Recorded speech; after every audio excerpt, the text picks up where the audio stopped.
Please welcome the flying mullet himself, Nedd Brockmann!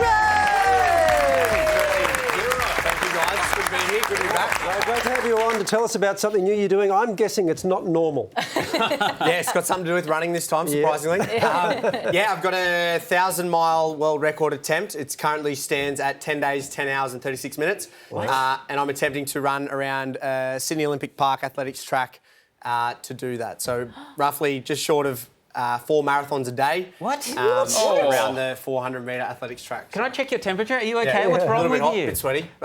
Is it going to be harder than running across the country in 47 days? Sure. I think it's relatively just as hard. It's shorter, which is great, but it's also a lot more intense over those 10 days, obviously. Yeah. It's close to double the distance I ran. So, I'm very excited. I'm equal parts nervous, but also grateful I get the opportunity to do it. Oh my! Wait, so it's 403 laps, right? A day. Every day. Every day. Are you gonna listen to music? This is going to be one of the most boring things you ever do, surely. I mean, it's incredible, but like, how do you have the brain capacity to do it? Pretty boring. I find I'm quite calm in the mundane and boredom. Like there's somewhat of a calmness there. Not sure if that's weird or not, but do your research. I'm just super excited, and obviously to raise an awful lot of money, hopefully for homelessness here in Oz. Yeah, you're calling it Nedd's Uncomfortable Challenge. How can everyone at home get involved as well? Yeah, so it's my part one is on October 3rd, starts October 3rd, finish bang on October 13th, and then 7 days later, Nedd's Uncomfortable Challenge will start on October 20th. And it's a part where I found a lot of people were inspired by my run across Oz, and I wanted to be able to give them the opportunity to kind of feel what I feel when I do this stuff. So you can sign up, do your own Uncomfortable Challenge over a 10-day period from the 20th to the 29th. And it can be anything. It doesn't have to be running, but it can be cold showers. It can be, I don't know, what's hard for you, Sam? What do you find uncomfortable? Eating at fancy restaurants, mate. There you go. I believe in no you, Sam. dining out for 10 days. Oh, go on. Okay. No. I think you missed this. Yeah. Actually? Yeah, I don't like going in there, so I guess I'll have to go to the best restaurants every night. Absolutely.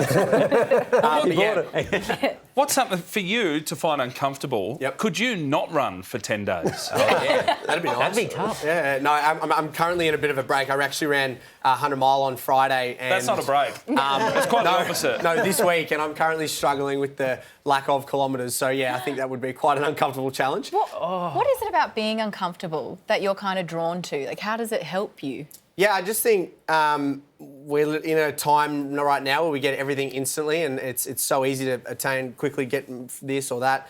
And I think the longer you take to achieve something, the more adversity you have to go through, the greater the feeling when you achieve it. So the more we can get people to do that on their own terms, that's what the whole idea behind the Uncomfortable Challenge is. But yeah, for me, I just love the euphoria of going through hell and back to get there and achieving it. As long as you get back from hell, I guess it's all right. We will. Although you might get to hell and go, this is pretty good. Better than running 100 mile a day. Talk about uncomfortable. Have you found your limit?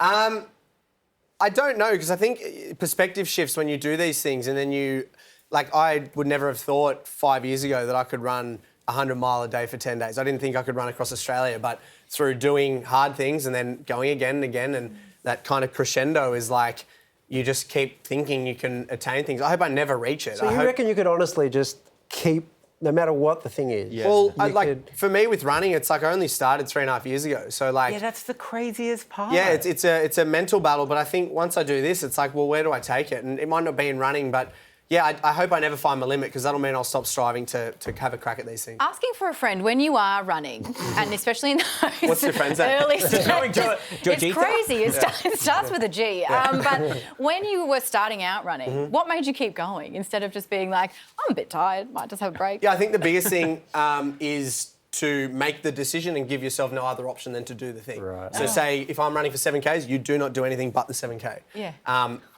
Yeah, that's pretty well it. And then that just accumulates over time, and you say you're going to run 100 miles a day on national television, and you've got to. you got to You've got to do it. Yeah. But you never run in the rain, right? That's my rule. Raindrops, run stop. So what your uncomfortable challenge is going to be is run in the rain every time. Dude, I told you, it's fancy restaurants, okay? And you can't give yourself an excuse. You have to go to those restaurants. All right, I'm gonna Must do. Get on TripAdvisor now. You can donate to Nedd's Uncomfortable Challenge and sign up to do your own now. There is a link on our website. In the meantime, would you please thank Nedd Brockmann?